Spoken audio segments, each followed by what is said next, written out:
Kung sa mga nakaraang taon ay sanay tayo sa mga balita ng pag-aalinlangan, takot at pag-iingat mula sa mga tradisyonal na bangko, ngayon ay tuluyan ng nabaligtad ang sitwasyon. Sapagkat ang mismong presidente ng Ripple na si Monica Long ay naglabas po ng isang pahayag na hindi lamang nagbibigay ng pag-asa, kundi nagpapakita ng isang malaking pagbabago sa buong financial system sa Amerika. Sabi po rito, sa title ng ating balita dito kay Times Tabloid, ay when Ripple President drops big statement about XRP and Bank of America. Ayan po siya, si Madam Monica Long at ang kanyang matamis na ngiti. Ayon po sa mga kamakailang usapan at ang mga kumakalat na ulat sa social media, partikular na po sa platform na X, binigyang din ng pamunuan ng Ripple na ang taong ito ang magbibigay opisyal na simula ng pagbukas ng mga floodgates. O ito po yung pagbuhos ng institutional na capital patungo sa mga digital assets. Ang pinakamatinding bahagi ng kanyang pahayag ay direktang binanggit niya ang pangalan ng isa sa pinakamalaking bangko sa buong mundo. At yan po ay ang Bank of America. Hindi lang basta kasosyo, kundi may mga ulat na ang mismong chief executive ng Bank of America ay nagpahiwatig na sila ay all in na pagdating sa bagong direksyon ng finance. Kaya sa video na ito ay pag-uusapan po natin ang buong kwento sa likod nito. Titignan natin kung bakit ang mga lumang regulasyon na pumipigil sa mga bangko ay gumuho na at kung paano ito magiging mitsa ng isang dambuhalang pagbabago para sa XRP ecosystem nang hindi po gumagamit ng mga komplikadong chart, kundi sa pag-unawa sa tunay na takbo ng institutional na negosyo. Pero bago po tayo magpatuloy ay check lamang po muna natin ang ating chart dito para malaman po natin kung ano ang kalagayan ni XRP base sa ating chart. Yan, bumagsak po, bumaba po ang kanyang presyo sa ngayon at naglalaro po itong sa XRP sa presyong 1.3728. Ayan. At kahapon ay nagpakita po siya ng rebound sa ating minor support dito na 1.3585. Bumuo na po siya ng isang bullish candlestick at ngayon ay sinusundan po ito ng isang bullish candlestick pero mukhang nahihirapan po siyang umangat kasi marami po talaga tayo mga resistance dito sa itaas na haharang sa kanyang pag-angat. Kakailanganin po niya ng isang malakas na bullish momentum para malampasan ang mga harang na yan.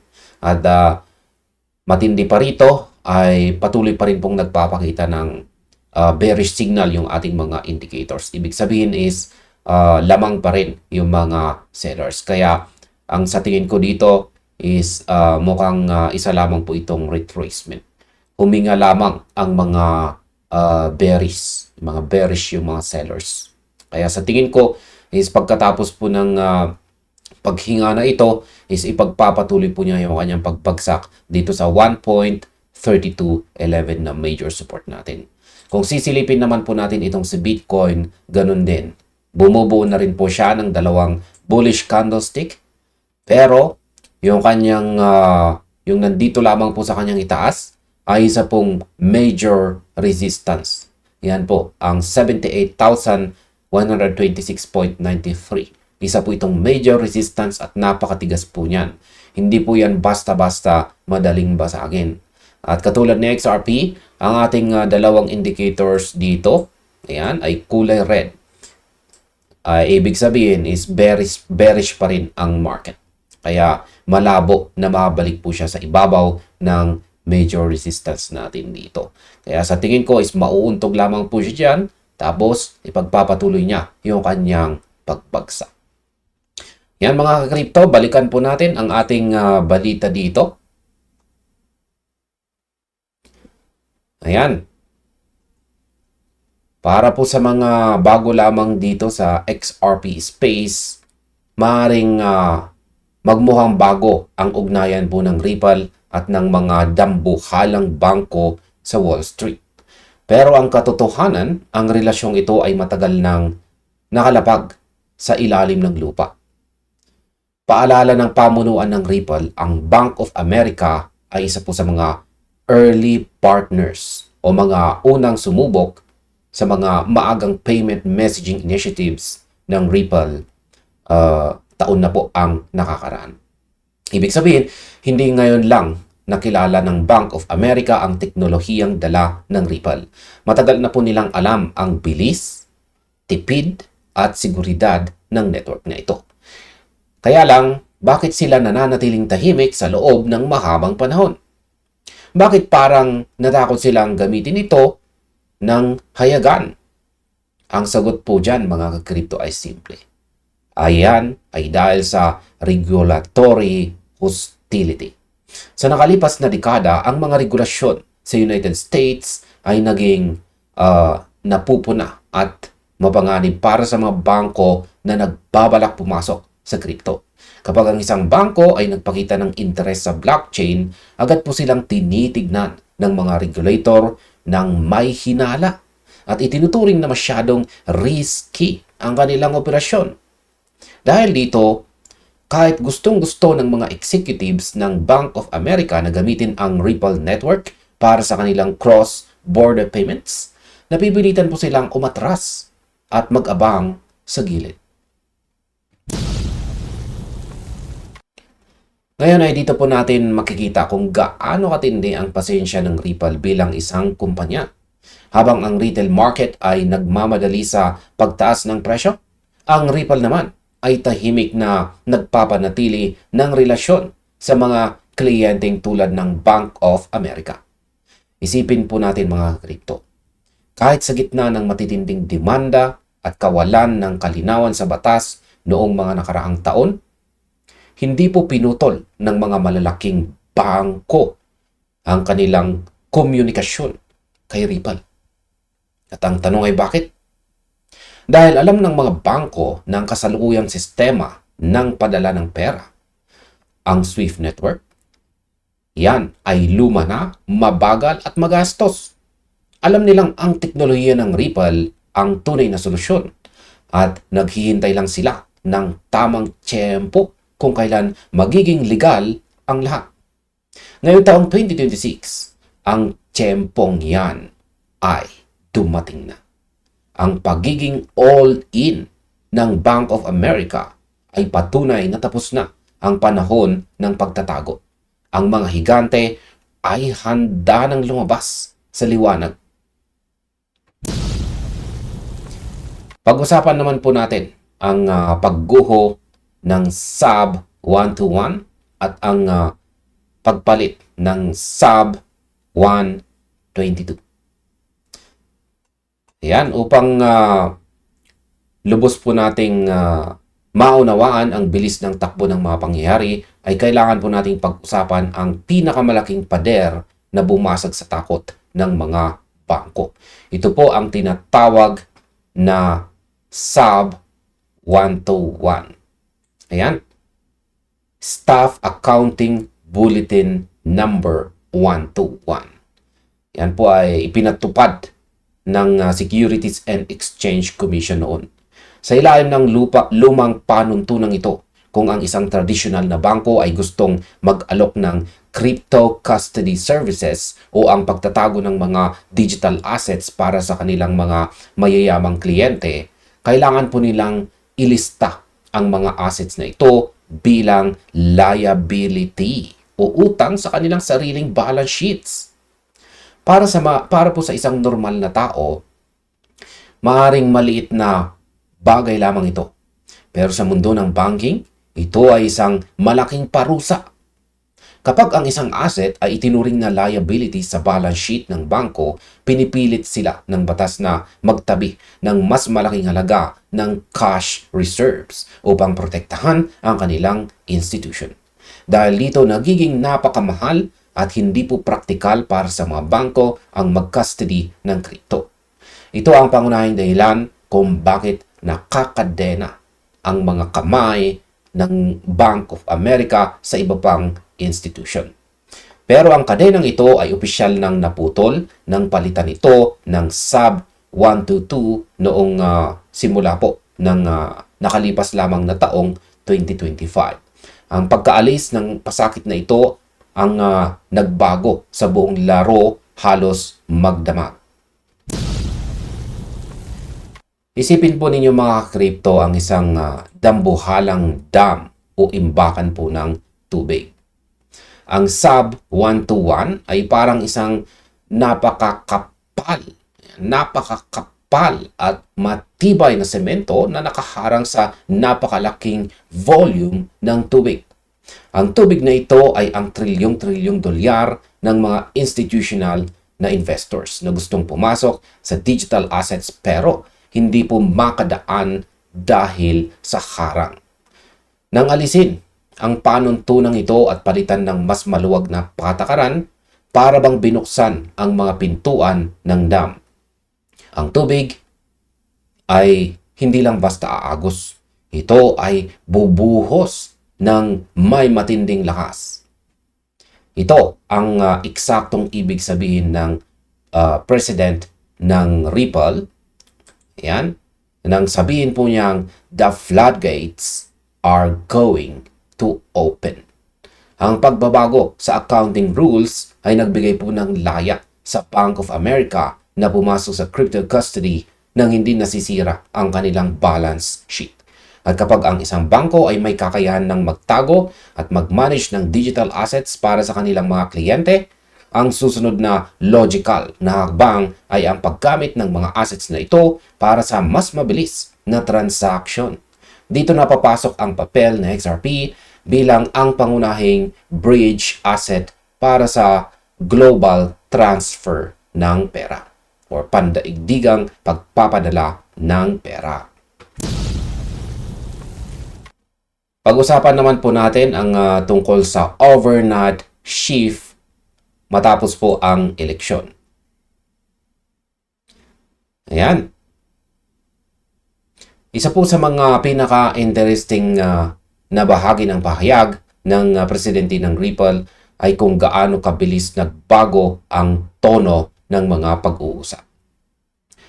Ayon po sa kanya, ang mga usapan sa pagitan po ng Ripple at ng mga malalaking bangko ay nagkakaroon ng dramatic change o radical na pagbabago matapos ang naganap na presidential election sa United States noong nakalipas na November.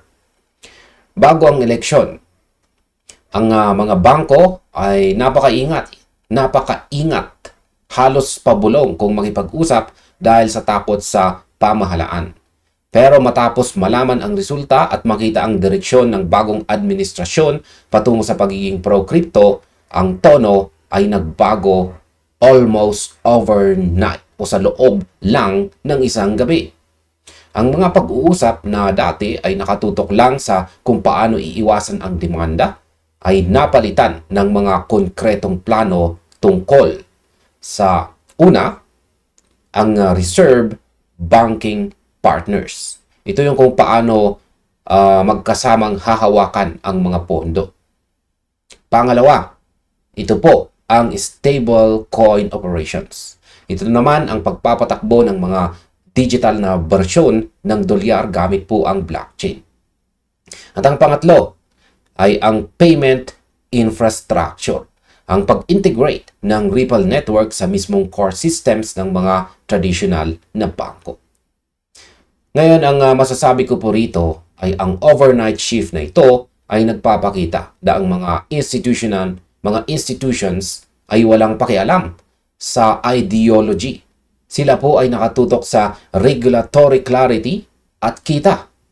Nung nakita ng Bank of America na ang hangin ng politika sa Amerika ay umihip pabor sa digital assets, hindi na sila nag-aksaya ng panahon. Ang kanilang pagiging all-in ay hindi isang emosyonal na desisyon, kundi isang kalkuladong galaw sa negosyo. Para po sa atin bilang mga retail investors na madalas na makaramdam ng pagkabagot dahil sa mabagal na galaw ng market. Ito po ang tunay na indikasyon ng tagumpay. Habang ang karamihan ay nakatitig po sa araw-araw na presyo, ang mga totoong arkitekto or architecture ng bagong sistema ng finance ay abala sa pag-rewire. Yan, pag-rewire ng buong infrastructure ng mundo. Ang pakikipag-usap ng mga bangko tungkol sa stablecoin operations at payment infrastructure kasama po ang Ripple ay nangangahulugan ng XRP Ledger ay hindi na isang eksperimento lamang. Ito ay naging bahagi na ng opisyal na pipeline ng global finance. Ngayon ay pag-usapan naman po natin ang tunay na kahulugan ng all-in para sa mga XRP holders.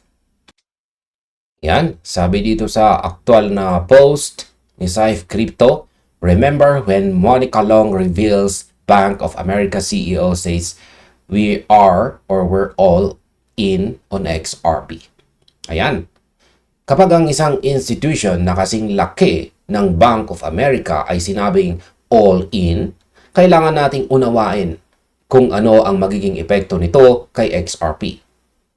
Tandaan natin na ang pangunahing layunin ng Ripple mula pa noong una ay ang lutasin ang problema ng trap liquidity. Sa kasalukuyang sistema, ang mga malalaking bangko ay kailangang mag-imbak ng bilyong-bilyong dolyar sa mga tinatawag na Nostro at saka Vostro accounts sa iba't ibang bansa upang masiguro na may pondo po silang magagamit kapag nagpadala ng pera. Ang perang ito ay nakatenga lang at hindi magamit sa ibang negosyo. Sa pamamagitan po ng paggamit ng teknolohiya ng Ripple at ng XRP, ang mga bangko ay hindi na kailangang mag-pre-fund ng mga accounts na ito. Maaari silang bumili ng XRP sa 1 segundo. Ipadala ito sa kabilang panig ng mundo at i-convert sa lokal na pera sa loob ng 3 hanggang 5 segundo. 3 to 5 seconds. Ang bilis na ito ang tunay na dahilan kung bakit all-in ang mga bangko. Gusto nilang palayain ang kanilang bilyong-bilyong dolyar na nakatrap sa buong mundo upang magamit nila ito sa mas produktibong mga investments. Ang opinion ko po rito, ang pagpasok ng Bank of America sa sistemang ito ay magiging sanhi ng tinatawag po nating domino effect. Ang susunod-sunod, ito po yung sunod-sunod na pagbagsak ng mga lumang paniniwala. Sa mundo ng korporasyon, walang bangko ang gustong mauna dahil po sa takot sa peligro. Pero mas lalong walang bangko ang gustong mahuli dahil sa takot na mawalan ng kliyente. Kung ang Bank of America ay hayagan ng gagamit ng mga solusyon ng Ripple, ang kanilang mga kakompetensya gaya po ng JP Morgan, Citigroup at Wells Fargo ay mapipilitang sumabay upang hindi po sila maiwan sa bilis at sa murang halaga ng serbisyo. Ito po ang dahilan kung bakit ang pahayag ni President Monica Long dito ay isang malaking babala sa mga retail investors na hindi pa handa. Ang pagbuhos ng kapital na mangyayari kapag ang mga dambuhalang bangkong ito ay nagsimula ng gumamit ng XRP para sa kanilang araw-araw na settlement ay hindi maihahambing sa anumang retail hype o speculation na nakita natin noong mga nakaraang bull runs. Ito ang magiging isang permanenteng pag-angat ng utilization o aktual na paggamit ng network. Ayan, pag-usapan naman po natin ang revolusyon ng regulasyon ngayong taong 2026. Hindi natin pwedeng ihiwalay ang pahayag na ito sa mga kasalukuyang nagaganap sa batas ngayong taon. Ang pagpasa sa mga bagong regulasyon tulad po ng Clarity Act at ang patuloy na pag-usad ng mga panukala para sa mga stablecoins ay nagpapakita na. Nagpapakita na ang gobyerno mismo ay sumuko na sa pagpigil sa development ng blockchain. Sa halip na harangin, pinipili na nilang gumawa ng mga maliliwanag na panuntunan upang ang Amerika ay hindi maiwan ng ibang bansa sa digital economy. Ang Ripple ay matagal nang nakahanda para sa sandaling ito. Kamakailan nga ay nakuha nila ang mga paunang approval para sa kanilang Ripple National Trust Bank at ang patuloy na pagpapalawak ng kanilang sariling stablecoins na Ripple USD o ang RLUSD. Ang lahat ng mga produktong ito ay binuo upang maging institutional grade. Ibig pong sabihin yan ay sumusunod po sa pinakamataas na pamantayan ng batas upang ang mga institution tulad po ng Bank of America ay hindi matakot na hawakan ito. Sa aking opinyon, ang taong ito, 2026, ay maaalala po natin sa kasaysayan ng crypto bilang ang simula ng production era. Ito yung panahon kung saan ang mga kumpanya ay hindi na lang nagpaplano o nagpapatakbo ng mga testnets o mga eksperimento, kundi inilalagay na ang teknolohiya sa aktual na operasyon. Ang babala sa mga XRP holders ay malinaw. Huwag kayong mag-focus sa ingay ng mga panandaliang pagbaba o pagtaas ng presyo. Ang tunay na laban ay ang pag-aagawan sa supply ng mga digital assets sa oras na magsimula na ang malakihang pagbuhos ng transaction. Kapag ang isang solong institution ay nagproseso ng bilyong-bilyong dolyar na halaga ng cross-border payments araw-araw gamit ang XRP, ang pangangailangan sa liquidity ay tataas ng napakabilis.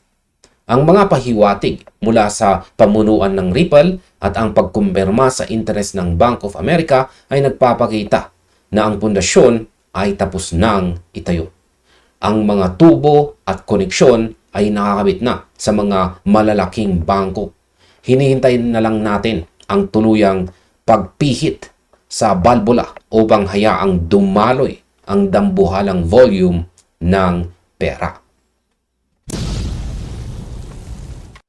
At ayan sa kabuuan. Ayan, ang mga salita dito ni President Monica Long ay hindi dapat baliwalain. Ang pag-amin ng mga malalaking bangko, partikular ang Bank of America, ay nagpahayag po ng kahandaang maging all-in matapos ang pagbagsak ng mga mapang-aping panuntunan gaya po ng SAB 121 ay isang malinaw na hudyat. Ang panahon ng pag-aalinlangan ay opisyal ng tapos na. Ang panahon ng ang mga infrastructure na itinayo sa loob ng isang dekada ay handa na po para sa malawakang integration. Para sa mga nagtitiwala sa pangmatagalang halaga ng XRP, ito ang sandali ng kumpirmasyon. Ang pagbabago ng ihip ng hangin sa politika at regulasyon sa Amerika ay nag-alis ng huling hadlang sa mga traditional na institution. Ang floodgates na binabanggit dito ay hindi lamang isang metaphor. Yan, metaphor. Ito ay ang katotohanan ng $1 trillion na handa nang pumasok sa modern system ng finance. Kaya manatili po tayong disiplinado, patuloy na mag-aral, at huwag po nating hayaang makuha ng iba ang ating position sa market dahil lamang sa kakulangan ng pasensya. Ang kasaysayan ay isinusulat. Yan, isinusulat na po sa harap natin at si XRP ay nananatiling nasa gitna ng revolusyong ito. At ayan, hanggang dito na lamang po tayo sa video na ito mga ka-crypto. Marami pong salamat sa panonood.